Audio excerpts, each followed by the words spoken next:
கிறிஸ்துவுக்குள் மிகவும் பிரியமான தேவ பிள்ளைகளே, ஆசீர்வாதமான குடும்பம். இந்த நிகழ்ச்சியின் மூலம் உங்களை சந்திப்பதில் என் இருதயம் கர்த்தருக்குள் மிகுந்த மகிழ்ச்சி அடைகிறது. உங்கள் எல்லாரையும் இயேசு கிறிஸ்துவின் இன்ப நாமத்தினாலும் கிராஸ் டிவி ஊழியங்கள் சார்பாக என் அன்பின் வாழ்த்துக்கள்.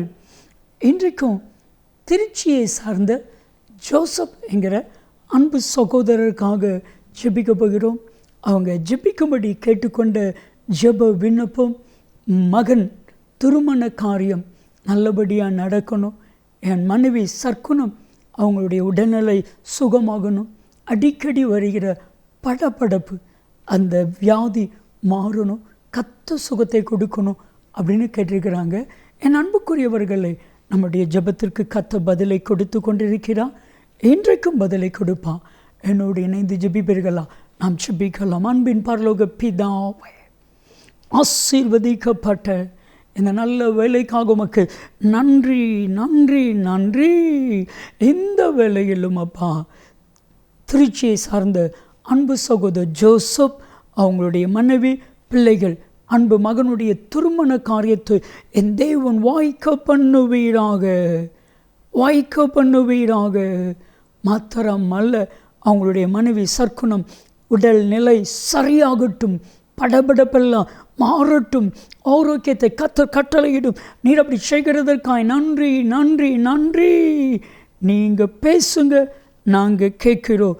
இயேசு கிறிஸ்துவின் நாமத்தில் ஜெபிக்கிறோம் ஜீவனில் பிதாவே, ஆமென் ஆமென்.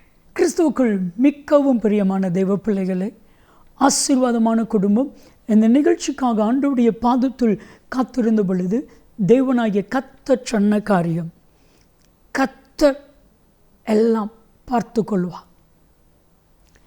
நீங்கள் சொல்ல வேண்டிய ஒரு காரியம், கர்த்தர் பார்த்து கொள்வார். என் அன்பு தெய்வ பிள்ளைகளே, இந்த காரியத்தை சொல்லி பாருங்கள், ஒரு தைரியம் வரும் பாருங்க, ஒரு தில்லு வரும் பாருங்க, ஒரு நம்பிக்கை வரும் பாருங்க, ஒரு விசுவாசம் வரும் பாருங்க. சொல்லி பாருங்களேன். பிரச்சனையா கர்த்தர் பார்த்து கொள்வா. அசால்ட்டாக அந்த பிரச்சனையை அப்படி ஆண்டவருடைய கரத்தில் கொடுத்துக்கலாம். இன்றைக்கி இந்த விசுவாசம், இந்த விசுவாசம் இதுதான் விசுவாசத்தினுடைய உச்சகட்டம். ஸோ ஆபிரகாம்கிட்ட கர்த்தராகிய தேவன் சொல்கிறான், உன்னுடைய ஒரே மகன், ஏக மகன், ஏக புத்திரன், செல்ல மகன், ஆசை மகன் ஈசாக்க பலி செலுத்தணும். வேலைக்காரர்களோடு கூட்டிகிட்டு வரும் பொழுது விசுவாசத்தை அறிக்கை செய்கிறான், நாங்கள் போய் பலி செலுத்திட்டு திரும்ப வருவோம். வேலைக்காரர்கிட்ட சொல்கிறான், வருவோம். அடுத்தது ஈசாக்கு கேட்குறான், என் தகப்பனே, விறகுகள் இருக்குது, நெருப்பு இருக்குது, கத்தி இருக்குது, ஆனால் பலி செலுத்துவதற்கு ஆட்டுக்குட்டி இல்லையே ஆண்டவர் என் தகப்பனே. அப்பொழுது ஆபிரகாம் சொல்கிற வார்த்தை நீங்கள் வாஸ்து பாருங்க, ரொம்ப அழகாக இருக்குது.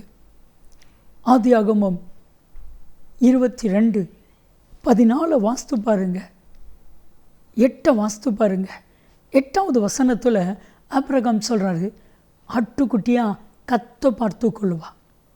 இப்போ நீங்கள் யார் என்ன பதில் சொன்னாலும், கொஸ்டின் கேட்டாலும் ஆண்டவர் பார்த்துக்கொள்வார். சொல்லி பாருங்கள். நான் சொல்லட்டுமா? உங்கள் வாழ்க்கையில் எல்லாமே நல்லதாகவே நடக்கும். கர்த்தர் பார்த்துக்கொள்வார். அந்த வார்த்தையை கர்த்தர் கனப்படுத்துவார், அந்த வார்த்தையை கர்த்தர் மதிப்பார். இப்போ ஆபிரகாம் பலி செலுத்த போகிறான். உன் பிள்ளையாண்டர் மேல் பலி ஒன்றும் செய்யாத, அவனை விற்று ஏகசுதன் செல்ல மகன் என்று பாராமல் எனக்காக ஒப்பு கொடுத்தபடினால் தேவனுக்கு பயப்படுகிறேன் என்று இப்பொழுது அறிந்திருக்கிறேன். ஸோ ஈசாக்கு பலி செலுத்தணும். பலி செலுத்ததுக்கு ஆரம்பிச்சாச்சுன்னா பலி செலுத்தாமல் வரக்கூடாது. ஒரு ஆட்டுக்குட்டி, ஒரு புதரில் ஒரு ஆட்டுக்குட்டி சிக்கியிருக்குது. இது ஆபிரகாமுக்காக, இது ஈசாக்காக. கர்த்தர் பார்த்து கொள்வா. உங்களுடைய எல்லா பிரச்சனைகளையும் கர்த்தர் பார்த்து கொள்வா. அவரால் கூடாத காரியம் ஒன்றுமே இல்லை. அவரால் கூடாத காரியம் ஒன்றுமே இல்லை. கர்த்தர் பார்த்து கொள்வா. அந்த பலிபீடத்திற்கு தான் யெகோவா ஈரே என்று ஆபிரகாம் பெயர் வைக்கிறார். ஆதியாகமம் 22:14. அதனுடைய அர்த்தம் கர்த்தர் பார்த்து கொள்வார். ஒரு சகோதரர் என்கிட்ட ஜெபிக்கிறதுக்காக வாராங்க. திருப்பூர் மீட்டிங்கு போகணும் பொழுது அப்போ ஆண்டவர் சொல்கிறாரு, கடன் பிரச்சனையா கர்த்தர் பார்த்து கொள்வார். தொழிலில் தேவையில்லாத ப்ராப்ளமாக கர்த்தர் பார்த்து கொள்வார். ஸோ ஆண்டவர் சொன்னார், நான் பார்த்து கொள்வேன் சொல்லிட்டார். ஜெபம் பண்ணிட்டு போகும் பொழுது ஒரு கார் விபத்தை பார்க்குறாங்க. உயிருக்கு போராடிட்டு இருக்கிற அவரை இவர் ஒரு ஆம்புலன்ஸில் கூட்டிகிட்டு போய் மருத்துவமனையில் சேர்த்து உயிரை காப்பாற்றுறாரு. அவர் பார்த்த ஒரு பெரிய பணக்காரர், தேவனுடைய மனிதன். இப்போது அந்த ட்ரீட்மெண்ட் எல்லாம் முடிஞ்சிச்சு. அவர் சொன்னார், நீ என்னை காப்பாற்றினில்ல, நான் உன்னை வீட்டுக்கு வரேன். வீட்டுக்கு போய் பார்த்ததுக்கப்புறம் தான் அவருடைய கடன் பிரச்சனைலாம் தெரிஞ்சிச்சு. நான் பார்த்துக்கொள்கிறேன், கர்த்தர் பார்த்துக்கொள்வா. கடனெல்லாம் அடைக்கப்பட்டுட்டு வீடை திருப்பி அவங்களுக்கே கொடுத்துட்டாங்க. என் அன்பு தெய்வ பிள்ளைகளே, அவரால் செய்யக்கூடாத அதிசயமான காரியம் ஒன்றுமே இல்லை. எரேமியா 32:17 கடைசி பகுதி, அவரால் கூடாத காரியம் ஒன்றுமே இல்லை. கர்த்தர் எல்லாம் பார்த்துக்கொள்வார். உங்களுக்கு விரோதமாக மனுஷங்க எழும்புறாங்களா, எக்கோவாயிரு, கர்த்தர் பார்த்துக்கொள்வார். யாத்ராமா 14:14 நீங்கள் சும்மா இருங்க, கர்த்தர் பார்த்துக்கொள்வார். ஏன்னா கர்த்தர் யுத்தம் பண்ணுவா, கர்த்தர் வழக்காடுவா, கர்த்தர் பெரிய காரியத்தை செய்வா.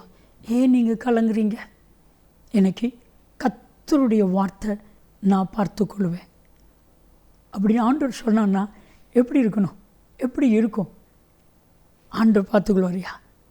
நான் எதை குறித்தும் கவலைப்பட வேண்டிய அவசியம் இல்லை. ஒரு சகோதரர் வீடு கட்டினாங்க. வீடு கட்ட ஆரம்பித்த நாளில் ஆண்டவர் சொன்ன வார்த்தை, இந்த வீட்டுடைய காரியத்தை அத்தனையும் நான் பார்த்து கொள்வேன். அவர் சொல்கிறாரு, நான் சும்மா டெய்லி போய் நிற்பேன், எல்லார் காரியத்தையும் விசாரிப்பேன், வேறு எந்த காரியத்திலையும் தலையிட மாட்டேன். பண பிரச்சனையாக கர்த்தர் பார்த்து கொண்டா, லேபர் ப்ராப்ளமாக கர்த்தர் பார்த்து கொண்டா, எல்லா காரியத்தையும் கர்த்தர் பார்த்து கொண்டா. நான் பார்க்க வேண்டிய அவசியமே இல்லை. என் அன்பு தெய்வ பிள்ளைகளே, இன்றைக்கும் என்ன பண்ணுறதுன்னு சொல்லி தெரியாமல் தவிக்கிங்களா? இன்றைக்கி உங்கள் ஒவ்வொருவரையும் பார்த்து கர்த்தர் சொல்கிறாரு, நான் எல்லாத்தையும் பார்த்து கொள்வேன். என் பர்வதத்தில் பார்த்து கொள்ளப்படும். வானத்தையும் பூமியும் படைத்த கர்த்தராகிய தேவன் உங்கள் ஒவ்வொருவரையும் பார்த்து சொல்கிற கர்த்தருடைய வார்த்தை, எல்லா பிரச்சனைகளும் நான் பார்த்துக்கொள்வேன், கலங்க வேண்டாம். ஜெபிக்கலாமா?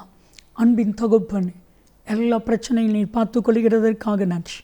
அப்பிரயோஜனமான மனிதன் செய்ய வேண்டிய கடமை செய்த கணம் மகிமை எல்லாம் உங்கள் நாமத்துக்கு செலுத்துகிறேன். இயேசு கிறிஸ்துவின் இன்பை நீ நாமத்தில் ஜெபிக்கிறோம், ஜீவனில் பிதாவே. ஆமென், ஆமென். பிரியமான தெய்வ பிள்ளைகளே, தேவன் எல்லாம் பார்த்து கொள்வா. நன்மையும் கிருபையும் ஆசீர்வாதங்களும் நிச்சயமாக உங்களை தொடரும். ஆமென், ஆமென்.